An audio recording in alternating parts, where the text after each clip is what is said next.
Hello friends, நான் எல்லோரும் எப்படி இருக்கீங்க? கண்டிப்பாக நல்லா இருப்பீங்கன்னு நம்புகிறேன். நம்ம இதில் வந்து சேது சாரோடது இன்னொரு அந்த எபிசோடோட இன்னும் கண்டினியூஷன் தான் பார்க்க போகிறோம். இதில் வந்து அவர் வந்து யார் வந்து என்ன மாதிரி அந்த அந்த ரோல் கிடச்சிருந்தா பண்ணணும்னு தோணுச்சு அப்படிங்கிற மாதிரி கேட்கும்போது, ரியா வந்து எழுந்துட்டு அவங்க சொல்லுவாங்க, ஆனந்தி மாதிரி கிடச்சிருந்தா நல்லா இருந்திருக்கும் அப்படின்ற மாதிரி சொல்லுவாங்க. அவங்க ஏன்னா அந்த ரோல் ரொம்ப க்யூட்டாக இருந்ததுன்னு, அதை அவங்க திருடி திருடி வைக்கிறது அது நல்லா இருந்ததுன்ட்டு அப்புறம் பிரேக் விட்டு போயிட்டு வரும். பிரேக்கில் பார்த்தீங்கன்னா ஆடியன்ஸ் சைட்லேருந்து ஒரு கொஸ்டின் வரும். ஆடியன்ஸ் சைடில் நீங்களே யோசிச்சு வைங்கன்னு சொல்கிற பட்சத்தில் ஆடியன்ஸை யோசிச்சு வைப்பாங்கன்னும் போது அவங்களும் வந்து இந்த கொஸ்டின்ஸ்லாம் ரைஸ் பண்ணோன்னு சொல்லுவாங்க. அதில் வந்து பிரியான்னு ஒருத்தங்க எழுந்து சொல்லுவாங்க, மாரல் டீச்சராக அந்த ஜாக்லின் வந்து பர்சனலாக தீபாக்கு அட்டாக் பண்ணாங்களோ அப்படின்னு தோணுச்சு அப்படின்போது அந்த இடத்துல அவர் வந்து அவர் ஒரு கண்டென்ட் கிரியேட் பண்ணி அதுக்கு ஒரு கிளாரிட்டி கொடுப்பாரு. ரியா உங்கள் பேர் என்ன பிரியா அப்படி உங்கள் பேர் என்னன்னு கேட்பாரு. பிரியான்னு சொல்லுவாங்க. பிரியா நீ நல்லா இருக்கீங்களாமா அப்படின்னு கேட்குறது ஒன்று இருக்குது. பிரியா நல்லா இருக்கியா நல்லா இருக்கியா ஓகே அப்படி ஒரு மாதிரி சொல்லுவார் பாடி லாங்குவேஜ் கொஞ்சம் ரஃபாக. ஸோ வந்து நம்ம கேட்குறது ஒன்று இருக்குல்ல, அதுதான் மற்றவங்களுக்கு எப்படி புரியுது அப்படிங்கிற மாதிரி ஒன்று சொல்லுவார். ஸோ அதான் வார்த்தைகள் வந்து உயிரற்றது. ஸோ அதுக்கு பின்னாடி நம்ம ஒரு எமோஷன்ஸ் வந்து அந்த எக்ஸ்பிரஷன்ஸ் கொடுக்குறோம் இல்லைங்களா? ஸோ அதுதான் வந்து அது உருவப்படுத்தும் அந்த வார்த்தைகளை அப்படின்னும் போது அழகாக சொல்லுவார் அந்த எக்ஸ்பிளனேஷனை. ஸோ அது நல்லா இருந்தது. எப்பயுமே அதுதான் நம்ம வந்து எப்படி கொடுக்குறோம் அப்படிங்கிறது மற்றவங்களை அது வந்து எப்படி. இதில் ரயன் சௌந்தர்யா பேசினதையும் அவர் சொல்லுவார். ரயன் அந்த அட்வைஸ் பற்றியும் நம்ம வீடியோ போட்டிருக்கோம், பார்க்காதவங்க அதை போய் பாருங்கள். அதாவது சௌந்தர்யா ஒரு எக்ஸ்பிரஷன் கொடுக்கறது மற்றவங்களுக்கு பிடிக்கல அப்படின்னும் போது அவங்களுக்கு அது தெரியுமா தெரியாதாங்கிறத விட அவங்க அது இன்டென்ஷனாக கொடுக்கலங்கிறது ஒன்று இருக்கட்டும். ஆனால் அந்த எக்ஸ்பிரஷன் மற்றவங்களை ட்ரிகர் பண்ணுதில்ல, அப்போ இந்த சைட்லேருந்து ஒரு ரியாக்ஷன் வருதுல்ல, அது ரியாக்ஷன் விஸ் ரியாக்ஷன் அப்படி தான் மாறும். நான் அந்த வீடியோலேயும் சொல்லியிருப்பேன். ஸோ அதே மாதிரி தான் வந்து தீபக்கும் வந்து அந்த கட்டுறது கைமண் அளவு கல்லாதது உலக அளவுன்னு சொன்னதெல்லாம் ஓகே தான். பட் ஆனால் வந்து அதை அவர் சொன்ன விதம், எந்த இடத்துல சொல்கிறோம் யார்கிட்ட சொல்கிறோன்னு அந்த ஒரு பாடி லாங்குவேஜ் இருக்குது இல்லைங்களா, அந்த எக்ஸ்பிரஷன் அந்த அந்த அந்த அதை இது பண்ணுற விதம், வெளிப்படுத்துகிற விதம்.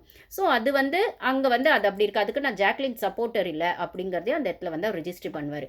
ஸோ இவர் சொன்ன விதத்துக்கு அவங்க ரியாக்ட் பண்ணியிருக்காங்க. ஸோ இவரும் அதை வந்து வேறு மாதிரி சொல்லியிருக்கலாம், அவ்வளோ ரூடாக சொல்லியிருக்க தேவையில்ல, ரஃப் அண்ட் டஃபாக அப்படிங்கிறது சொன்னது நல்லா இருந்தது. அப்புறம் இன்னொருத்தவங்க வந்து கேட்பாங்க அதே ஆடியன்ஸில், இல்லை நிறைய பேர் அந்த இடத்துல கேரக்டர்லேருந்து அந்த ரோல்லேருந்து வெளில வந்துட்டாங்களோன்னு தோணுச்சு, அந்த மாதிரிலாம் யார் யார் வந்தாங்க என்னன்ற மாதிரி பேசணும், அதை பற்றி டீட்டெயிலாக பேசணும், எல்லாருமே அந்த கேரக்டராக தான் இருந்தாங்களா இல்லை யார் யாரெல்லாம் வெளில வந்துட்டாங்க அப்படின்னா ஓகே நம்ம அதை பற்றி பேசுவோம் அப்படின்னு சொல்லிட்டு அதுக்கப்புறம் உள்ளே வருவார். உள்ளே வந்தோடனே வந்து இங்கே ஒரு க்யூட் மூமெண்ட்டாக பவித்ரா அருணுக்கு ஒரு திருப்பி அங்கேயே ஒரு இன்ஸ்டண்ட்டாக ஒரு லவ் கண்டென்ட்டை க்ரியேட் பண்ணி விட்டுருவாங்க.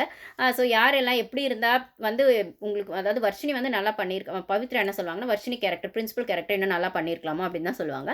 அப்போ சார் நீங்கள் இருந்தால் எப்படி பண்ணியிருப்பீங்க அப்படின்னா, அப்போ வந்து வர்ஷினிக்கும் பிரின்சிபலுக்கும் வைஸ் பிரின்சிபலுக்கும் ஒரு விஷயம் போகுதுன்னா டாக்கு, அந்த இடத்துல வர்ஷினி கேரக்டர் எடுத்து பவித்ரா பண்ணியிருப்பாங்க. அவங்க அருணும் வந்து நல்லாவே பண்ணியிருப்பார். இன்ஸ்டண்ட்டாக அந்த இடத்துல ஒரு விஷயம் கொடுத்து கண்டென்ட் கொடுத்து 2 பேரும் க்ரியேட்டிவாக பண்ணது நல்லாவே தான் இருந்தது. ஸோ இவங்க வந்து அந்த எக்ஸ் ஒய்ஃபாக வந்து அதாவது வர்ஷினி வந்து எக்ஸ் ஒய்ஃப்ன்ற பட்சத்தில் டைவர்ஸ் பண்ணாங்க அப்படின்னும்போது அது வந்து அதுக்கான ஜஸ்டிஃபிகேஷனை அருண் கிட்ட கொடுக்குற மாதிரி, அதாவது விபி கிட்ட கொடுக்குற மாதிரி. அப்போ வந்து அவர் வந்து அவருக்கான ஜஸ்டிஃபிகேஷனை கொடுத்துட்டு ஓகே நடந்தது, ஓகே இனிமேல் நம்ம வந்து அதை சரிப்படுத்தி நம்ம லைஃப்பை லீட் பண்ணலாம் அப்படிங்கிற மாதிரி அவர் சொல்லுவார் ஒன்று. அப்போ வந்து இவங்க வந்து இப்போது நடந்ததுக்கு என்ன சொல்கிறது, இன்னொரு பொண்ணு கூட வந்து நீ பேசிட்டு இருந்தது சரியா, நீ பண்ணது சரியா, நான் அப்படின்னும் போது என்னோட ஆங்கிளில் அது எனக்கு தப்பாக தானே புரியும், இல்லைனா எனக்கு அதை அக்செப்ட் பண்ணுறதுக்கு கஷ்டமாக தானே இருக்கும்ன்ற மாதிரி பவித்ரா சொன்னதும் அதை அவர் ஜஸ்டிஃபை பண்ணி ஓகே எனக்கு புரியுது, அது நான் எப்பயோ தெரியாமல் பண்ணது. இப்போ வந்து என்ன சொல்கிறது, இவங்க வந்து குழந்தை வரைக்கும் எடுத்துகிட்டு போயிடுவாங்க இந்த கண்டென்ட்டை, நம்ம குழந்தைக்காக அட்ஜஸ்ட் பண்ணிக்கலாம்ல அப்படிங்கிற மாதிரி 2 பேருமே அது குழந்தை வரைக்கும் கொண்டு போய் அது பேசின விதம் அந்த இடத்துல இன்ஸ்டண்ட்டாக ஒரு லவ் கண்டென்ட்டை கிரியேட் பண்ணது நல்லா தான் இருந்தது. ஸோ 2 பேருமே நல்ல ஆர்டிஸ்ட் அப்படிங்கிறது அங்கே தெரிஞ்சது. அவ்வளோதான் கைஸ். அதுக்கப்புறம் தர்ஷிகா வருவாங்க. அவங்க ஒரு கதை ஒரு மாதிரி ஒரு கவிதை மாதிரி வச்சுருப்பாங்க அந்த பிபி இது பற்றி. ஸோ அது நல்லா தான் இருந்தது. அதுவும் அவங்க க்ரியேட்டிவாக அவங்க ரெடி பண்ண விதம் வந்து ரொம்ப நல்லாவே இருந்தது. ஸோ தர்ஷிகா ஒரு கவிதை சொல்லுவாங்க, அது நல்லாயிருக்கும். அதுக்கப்புறம் நம்ம அந்த கவிதையும் பார்க்கலாம்.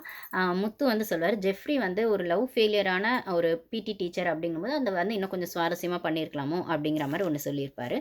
அதுக்கப்புறம் பார்த்திங்கன்னா தர்ஷிகா ஒரு கவிதை சொல்லுவார். அப்புறம் தர்ஷிகா என்ன சொல்லுவாங்கன்னா, அவங்களும் வந்து பிரின்சிபல் கேரக்டர் இன்னும் கொஞ்சம் நல்லா பண்ணியிருக்கலாம் அப்படிங்கிற மாதிரி சொல்லுவாங்க. அதாவது அவங்களுக்கு என்ன தான் அவங்க வந்து டைவர்ஸி அப்படின்னும் போது டிவர்ஸ் ஆகியிருந்தாலும் இப்போ அருண் கதை வைஸ் பிரின்சிபலுக்கு ஏதோ ஒரு இடத்துல டவுன் ஆகிறாரு செய்கிறாருன்னும் போது அவர் மேலே இருக்க அந்த லவ் உள்ளுக்கே இருக்கும் அப்படிங்கிற பட்சத்தில் அவர் டவுன் ஆகாமல் அவர் பின்னாடி இருந்து அவருக்கே தெரியாமல் சப்போர்ட் பண்ணியிருக்கலாமோ, அப்போ அந்த அழகாக அந்த லவ் தெரிஞ்சிருக்குமோ அப்படிங்கிற மாதிரி சொல்லுவாங்க. இவங்க சொன்னதை பார்த்தா விஷால் மேலே என்னமோ ஒன்று இருக்குது. ஸோ வந்து இவங்க சப்போர்ட் முட்டு கொடுக்குற மாதிரி தான் தெரியுது. இப்போ போன வாரம் விஜய் சார் வந்து விஷால் வார்னிங் கொடுத்த அப்புறம் போய் உட்காந்து ஃபஸ்ட்டு கிளாரிட்டி கொடுத்தது யார்கிட்டன்னு பார்த்தீங்கன்னா தர்ஷிகா கிட்டேயும் சாச்சனா கிட்டே தான் கொடுத்துருப்பாரு. அது அப்படியே கேர்ள்ஸ் டீம் கிட்ட போய் தர்ஷிகா தான் சொல்லியிருப்பாங்க. விஷால் வந்து அந்த இன்டென்ஷனில் தான் பண்ணியிருக்க மாட்டான், அப்படிலாம் பேசியிருக்க மாட்டான் அப்படின்னு முட்டு கொடுக்கும்போது இப்போ இந்த வாரம் ஃபுல்லாக லவ் டாஸ்க்காக வேற விஷால், தர்ஷிகா அப்படின்னு கன்டென்ட் போகும்போது, தர்ஷிகா வந்து ரூட் மாரி போகிறாங்களோ அப்படிங்கிற மாரி ஒண்ணு தோணுது. சரி ஓகே. அது அவங்க கேம், அவங்க ஸ்ட்ராட்டஜி என்ன வேணா பண்ணட்டும். ஓகேங்களா? சரி ஓகே. இப்போ வந்து அவங்க என்ன கவிதை சொன்னாங்கன்னு பார்க்கலாம். அது ரொம்பவே அழகா இருந்தது. பிபி பள்ளிக்கூடம், அதாவது சார் கிட்ட பர்மிஷன் கேட்டு அவங்க சொல்லுவாங்க, "சொல்லட்டுமா சார்?" அப்படின்னு சொல்லிட்டு சொல்லுவாங்க. பிபி பள்ளிக்கூடம் அப்படின்னு சொல்லிட்டு. பிபி ஸ்கூல்ல பூத்த மொட்டுக்கள் நாங்கள், எங்களை மலர வைத்த சூரிய கதிர்கள் நீங்கள். அதாவது டீச்சர்ஸ் சொல்லுவாங்க. பல கலவரம் நடந்தாலும் இது அனைத்தும் சில வாரம்தான் என்று புரிந்தவர்கள் நீங்கள். ஒன்றாக நாம் சிரித்த தருணங்கள், ஒருவருக்கொருவர் சண்டையிட்டு பிரிந்த நிமிடங்கள், திரும்பப் பெற இயலாத காலங்கள் போல, நாம் மீண்டும் கேட்டாலும் பெற இயலாத பொற்காலம் இந்த பிபி பள்ளிக்கூடம். நல்லா இருந்தது. ஆக்சுவலி நிஜமா நல்லா இருந்தது. இந்த இனிய நினைவுகளை இதயத்தில் சுமந்து நம் சிறகை விரித்து பறப்போம். நம் கனவை தேடி. ரொம்பவே நல்லா இருந்தது.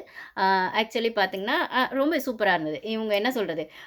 இன்னைக்கு வீக்கெண்ட் எபிசோட்ல இத கொண்டு வந்து படிக்கணுங்கிறதுக்காகவே கரெக்ட்டா வந்து பிளான் பண்ணி பண்ணியிருக்காங்க அப்படிங்கிறது தெரியுது. எனக்குமே சுனிதா ஞாபகம் தான் வந்துச்சு. சேது சார் அத கரெக்ட்டா அந்த இடத்துல சொல்லுவாரு. சுனிதா இல்ல, ஆனா கவிதை இருந்தது அப்படின்னு. சோ தர்ஷிகா வீக்கெண்ட்ல இத சொல்லி ஸ்கோர் பண்ணிட்டாங்க அப்படின்னு தான் சொல்லணும்.